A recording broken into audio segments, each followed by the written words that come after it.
Oi pessoal, mais um podcast Canaltech no ar. E o episódio de hoje começa com um pedido de vocês. O nosso ouvinte Ian Gabriel deixou nos comentários lá no Spotify uma sugestão de pauta sobre energia solar. E é claro que a gente foi atrás para entender melhor esse assunto. A energia solar aqui no Brasil nunca esteve tão em alta. E cada vez mais casas e empresas estão instalando painéis para gerar a própria energia e com isso economizar na conta de luz. Mas junto com esse crescimento surgiu uma dúvida que tem gerado debate. Será que a energia solar pode acabar encarecendo a conta de luz de quem não tem? No episódio de hoje, a gente vai entender o que é mito e o que já é realidade nessa história e como a energia solar realmente funciona na prática. Você também vai conferir. OpenAI reforça a segurança do ChatGPT contra golpes e phishing, WhatsApp testa arquivo para salvar seus status antigos e Lenovo aposta em celular gamer com bateria gigante e tela de 2K. Eu sou a Fernanda Santos e esse é o podcast Canaltech. Bora entrar no tema do episódio? Para explicar tudo isso, eu converso com o Pedro Matheus, vice-presidente de geração distribuída da AB Solar, Associação Brasileira de Energia Solar Fotovoltaica. Na conversa ele explica desde o básico, como funciona a energia solar, até temas mais complexos como o impacto na rede elétrica, as mudanças nas regras do setor e o papel das baterias nesse cenário. A gente também fala sobre um ponto importante, por que a energia solar incomoda alguns setores e como isso influencia o debate público. E é claro, para quem está pensando em investir, ele traz orientações práticas sobre o que considerar antes de tomar essa decisão. Pedro, primeiramente, muito bem-vindo ao podcast Canaltech. E para começar sendo básico, né? Quando a gente fala em energia solar no Brasil, do que a gente exatamente está falando? Quando falamos de energia solar, a gente fala de algo que é relativamente recente, tecnologia que existe há cerca de 30, 40 anos. No Brasil, bem mais recente, não se ouve falar de solar há tempo assim, naturalmente, mas é uma tecnologia muito modular. Então, você pode ter grandes usinas solares que geram energia a partir do recurso solar em grandes áreas e você pode ter, pela sua modularidade, a possibilidade de pessoas físicas, como a Fernanda, gerarem essa sua própria energia no telhado da sua casa ou instalarem uma pequena usina em algum terreno que possuam dentro da sua área de concessão e, com isso, gerar a sua energia para seu consumo próprio. A energia solar, ela é uma tecnologia modular, como eu falei, muito flexível, de muito longo prazo. Então, a sua instalação, quando bem feita e seguindo as normas todas técnicas, que é muito importante, ela está feita para durar pelo menos 25 anos. Então, isso é, sem sombra de dúvida, muito bom. De baixo custo, ou relativo baixo custo, e que ela empodera o consumidor. E ela democratiza o acesso à energia limpa, que é super importante, energia limpa, sem depender de petróleo. Então, uma redução de petróleo neste momento que a gente está vivendo, a gente está percebendo, do ponto de vista geopolítico, como é sensível a este tipo de coisas, ainda que o Brasil produza tanto petróleo, a gente tem uma dependência muito forte da importação para o diesel. Então, a sua independência, esta possibilidade de você gerar a sua energia, ela é, sem sombra de dúvida, um benefício muito grande. A energia solar empodera, como eu falei, o consumidor. Quando você traz um empoderamento ao consumidor, você traz aí um movimento de força muito grande. Estamos falando de 90 milhões de consumidores do setor elétrico no Brasil, que até há muito pouco tempo não tinham qualquer opção. Eles apenas tinham a possibilidade de adquirir a sua energia da sua concessionária, da sua distribuidora de energia elétrica local. Hoje passam a ter mais opções, passam a ter a possibilidade de poder gerar a sua própria energia ou parte da sua energia. E isso, sem sombra de dúvida, são ondas de empoderamento muito importantes, à semelhança daquilo que aconteceu, por exemplo, com os aplicativos de transporte, onde você passa a ter opções, né? E opções eu acho que é sempre bom para o consumidor, é benéfico para todos e traz uma lei de mercado aí super importante para todo mundo. E nos últimos meses, surgiu um debate de que a energia solar pode estar sobrecarregando a rede elétrica. Isso faz sentido ou é uma leitura equivocada? Eu acho que é uma leitura, de certa forma, tendenciosa. Eu acho que, pelo crescimento vertiginoso que muitos falam que aconteceu na energia solar, ela acabou por incomodar muitos players no mercado, num mercado muito bem instalado e de poucos agentes, né? E a energia solar, ela criou um universo de mais ou menos 20 mil empresas. Falando muitas vezes de pequenas empresas, pequeno instalador que faz a instalação residencial, mas que traz uma capilaridade muito grande. Então, você permitiu pequenos agentes, comumente não tinham acesso a serem players do setor elétrico, passarem a ser players do setor elétrico. Então, este é o primeiro ponto. Isto, sem sombra de dúvida, incomoda. Acho que o setor planejou o crescimento da geração distribuída solar abaixo do que aconteceu na verdade. E quando você planeja uma coisa que ela vai ficar abaixo daquilo que aconteceu na realidade, você precisa olhar e ajustar e perceber que impacto se pode ter na rede elétrica. Agora, dizer que o solar é o culpado de alguma perturbação no setor elétrico não é de todo correto.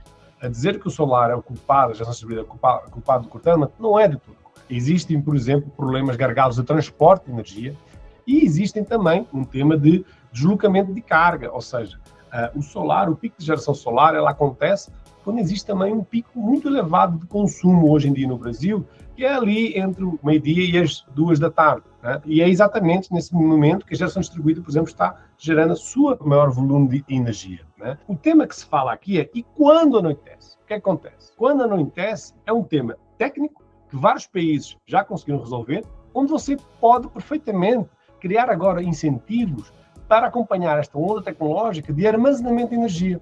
Então, repara, se existem hoje cortes de energia de grandes usinas que é necessário fazer por excesso de energia em alguns momentos do dia, por que não aproveitar essa energia, acumular essa energia do ponto de vista de baterias, de sistemas de armazenamento de energia elétrico, para que elas possam ajudar nesse anoitecer e evitar que entrem térmicas em funcionamento, como está acontecendo hoje. Então, eu acho que existem tempos e momentos. Pode haver, neste momento, um ponto necessário de algum ajuste, mas eu vejo isso como uma oportunidade para a entrada de armazenamento de energia num momento que é super importante. Se você olhar para o mercado da Califórnia, você vê que durante o dia as baterias estão lá em baixo e ali, quando começam a entardecer, elas começam a subir, a sua entrada começa, até que, em algum momento depois, 4 horas depois, ela para e ela volta para baixo. Mas, efetivamente, então, você pode adaptar a gestão do sistema integrado nacional para aquilo que acontece hoje, efetivamente, onde, sem sombra de dúvida, a geração solar ela chegou para ficar, ela não vai parar, você empoderou o consumidor, quando você empodera o consumidor, você não vai parar, mas você pode criar oportunidades e incentivos para que aconteça agora o desenvolvimento do setor de armazenamento. Será fundamental, é uma tecnologia super importante, modular também, que faz parte da modernização do setor elétrico, como está acontecendo em vários outros mercados do mundo. A Austrália, a Alemanha, o mercado da Califórnia, por exemplo. E esse modelo que você citou, né, de compensação, é como se fosse emprestar energia para a rede. E quando uma pessoa, por exemplo, instala um painel solar em casa, o que acontece com essa energia na prática? Né? Ela é consumida ali ou ela vai para a rede? Quando uma pessoa instala um sistema solar no seu telhado, primeiramente, a energia que é gerada, ela serve para o consumo da casa. Então, é o que se fala de simultaneidade. Se você tem muito consumo durante o dia e a sua geração acompanha o seu consumo, você não deve injetar praticamente nada na rede. Agora, se o seu consumo é mais durante o período da noite e você tem maior geração durante o dia, você faz uma conta de débito e de crédito, onde você injeta energia durante o dia na rede, até o volume que a concessionária lhe permitiu, e durante a noite você consome energia da rede. No final do mês, a concessionária faz uma conta de débito e crédito, né, daquilo que você injetou menos aquilo que você consumiu, e ela faz o abatimento na sua conta de luz, e você acaba por ter essa economia dessa forma. Então, é aquilo que você injetou, menos aquilo que você consumiu da rede elétrica. Agora, se você gera muito durante o dia, você consome muito durante o dia, aí não tem o que fazer de débito e de crédito. E no fim das contas, essa expansão da energia solar pode aumentar a conta de luz de quem não tem painel? Parte da energia ela é uma pequena parte da conta de luz. Tudo o resto, todos os encargos, seja ele de fio, ou do transporte, ou CDE, ou outros encargos que se colocam na tarifa, são a composição final daquilo que a gente chama a conta de luz. O facto de que você está instalando o seu sistema solar e se associar a isso a um aumento de conta de luz, ele também não é verdade. Porque se você olhar para as concessionárias, a grande maioria continua tendo um aumento no seu consumo. O aumento pode ser menor, mas ela continua tendo um aumento no seu consumo. Efetivamente, o que a geração distribuída está fazendo, ela está reduzindo a necessidade de você fazer grandes usinas que tipicamente são longe dos centros de consumo e que precisam de grandes linhas de transporte para chegarem até aos pontos de consumo.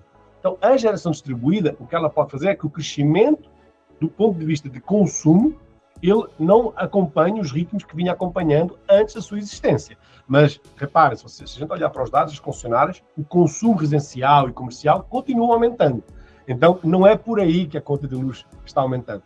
E na verdade, se você pensar, por exemplo, que uma das últimas usinas hidrelétricas feitas na região da Amazónia e as suas linhas de transporte, estamos falando de 6 mil quilómetros de linhas de alta tensão, para chegar até ao Sudeste, que é onde é o maior mercado de consumo de energia elétrica, estamos falando de perdas de quase 15% a 18%. Então, se você conseguir, de alguma forma, fazer com que a geração seja mais perto do ponto de consumo, você concorda comigo que você está, de facto, reduzindo a necessidade de grandes usinas em regiões remotas, com grande impacto ambiental, que a gente nem mensura financeiramente, e é muito mais benéfico para o consumidor, para o setor e para o meio ambiente. Então, eu acho que é fácil bater na geração distribuída e acusá-la de várias coisas, mas quando nós vamos mais a fundo, percebemos que não é bem assim. Perfeito. Essa foi uma dúvida dos nossos ouvintes aqui. Acho que agora ficou bem claro. E aí eu queria que você comentasse, né, o que mudou recentemente nas regras da energia solar aqui no Brasil? Por que isso tem gerado uma discussão? E se o Brasil está preparado do ponto de vista regulatório, de infraestrutura, para a gente continuar essa expansão desse modelo? Do ponto de vista de infraestrutura, eu acho que é necessário a gente acompanhar a onda tecnológica que está acontecendo mundialmente, né? Então, por exemplo, nós ainda não temos um regulamento claro para armazenamento. A lei aprovada recentemente, a Lei 15.269 de 2025, ela, por exemplo, traz já uma previsão de como trabalharmos a parte do armazenamento de energia, mas ainda não está totalmente regulado. Então, essa é uma necessidade que existe para nós podermos modernizar o setor elétrico. Também, essa mesma lei prevê a abertura total do mercado. Então, qualquer consumidor possa escolher quem é o seu fornecedor de energia e não depender mais totalmente da sua distribuidora de energia para a parte energética, apenas para a parte do fio, do transporte, né? Eu acho que existe uma modernização e, do ponto de vista tecnológico e do ponto de vista de infraestrutura,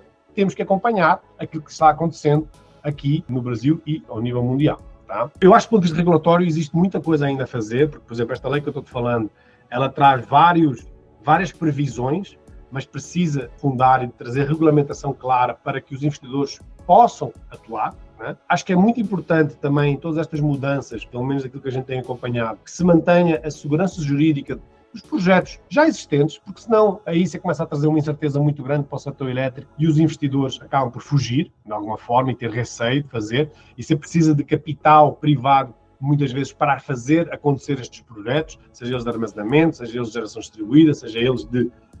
muita da geração distribuída ela é financiada por bancos, então o banco só empresta dinheiro se vê previsibilidade, se entende como funciona, né? Para a geração distribuída em si, houve alguns ataques, teve a lei aprovada em 2023 que trouxe uma regulamentação clara para a geração distribuída. Dentro dessa lei era necessário que a ANEEL, o regulador, dissesse o que é que iria acontecer após 2029, ainda não saiu, está um pouco atrasado, mas a ANEEL já disse que até o final do ano deve trazer essa clarificação.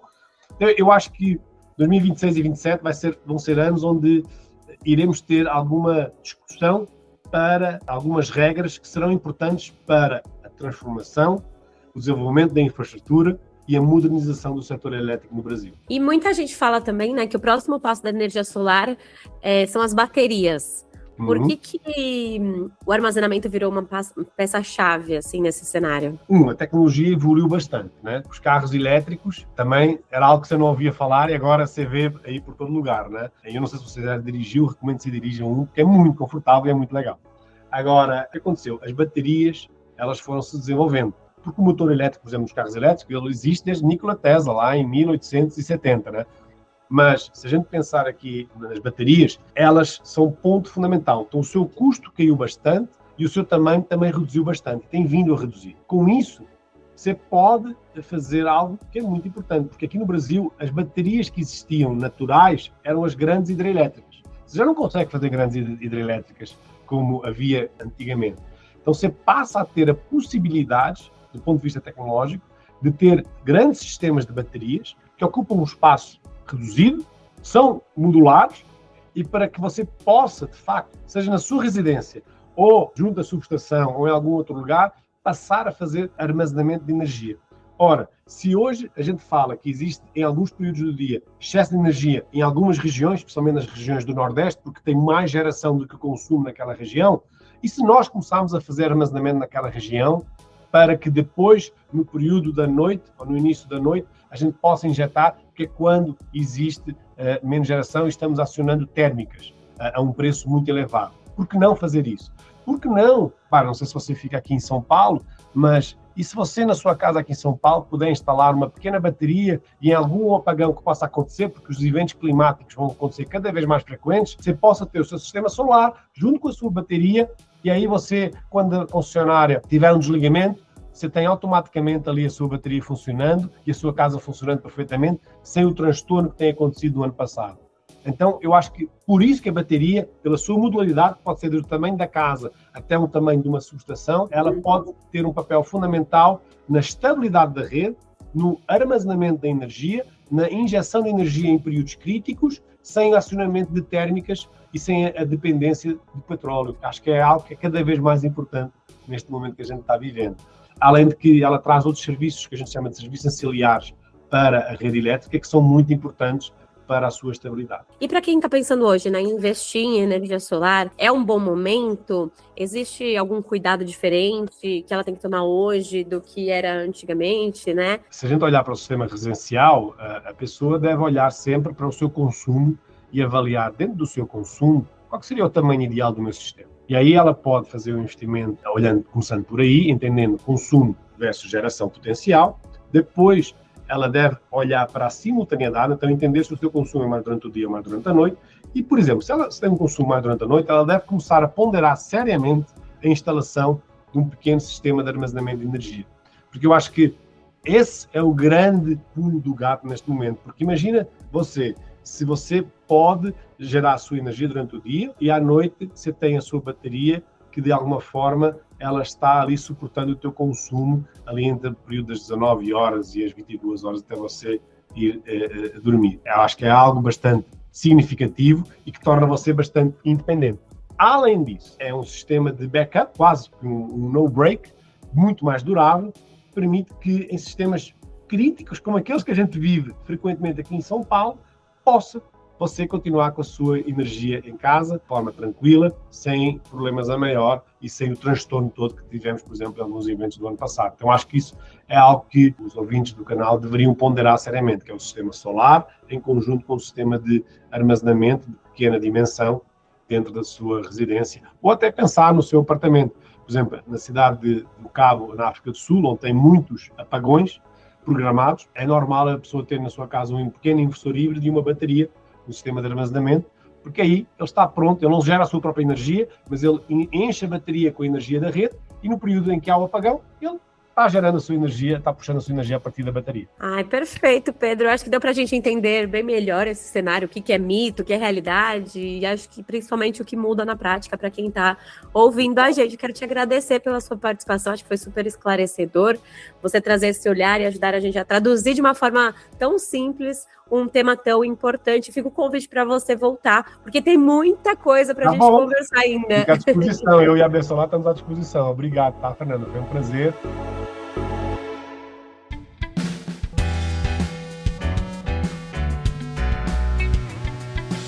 E vamos agora para o giro de notícias. A OpenAI anunciou novas medidas de segurança para proteger as contas do ChatGPT, com foco principalmente em ataques de phishing. A principal novidade é a adoção de chaves físicas de segurança em parceria com a Yubico. Na prática, elas funcionam como uma camada extra de proteção no login, além da senha. E a ideia é reduzir a dependência de senhas tradicionais e apostar em métodos mais seguros, como autentificação física e passkeys. O movimento vem em meio ao aumento de golpes envolvendo inteligência artificial, que tem usado técnicas cada vez mais sofisticadas para enganar usuários. E no fim das contas, a mensagem é clara: à medida que a IA avança, a segurança também precisa evoluir. E o WhatsApp pode estar preparando uma novidade que pode resolver uma limitação antiga do app, o sumiço dos status depois de 24 horas. A plataforma trabalha em um recurso chamado Arquivo de Status, que vai guardar automaticamente os conteúdos publicados, mesmo depois que eles expirarem. Esses posts ficam visíveis só para o próprio usuário, que poderá revisar, organizar e até reutilizar o que já foi publicado. A função deve ser opcional, podendo ser ativada ou desativada nas configurações. Mas, por enquanto, a novidade está em fase de testes na versão beta e ainda não tem data para chegar para todos os usuários. E a Lenovo revelou novos detalhes do seu próximo celular gamer e ele chega com foco total em desempenho e bateria. O modelo da linha Legion deve trazer uma bateria gigante de até 8.000 mAh, pensada para longas sessões de jogo sem depender do carregador. A tela também chama atenção: resolução 2K, alta taxa de atualização e resposta rápida, garantindo mais qualidade e fluidez durante as partidas. Por dentro, a expectativa é de um processador de última geração aliado a um sistema avançado de resfriamento para manter o desempenho estável. O lançamento está previsto para maio, na China, marcando mais um passo da Lenovo no mercado de smartphones games. Então é isso, o podcast do Canaltech fica por aqui. Aproveite para seguir o Canaltech nas redes sociais e deixe uma avaliação no seu aplicativo de podcast preferido. Este podcast foi roteirizado e apresentado por Fernanda Santos e contou com reportagens de Lilian Sibila, João Melo e Nathan Vieira, sob coordenação de Anaísa Catucci. A trilha sonora do Guilherme Zomer, a edição de Julie Cruz e a arte da capa é de Eric Teixeira. Você escuta o podcast do Canaltech de segunda a sábado. Até mais!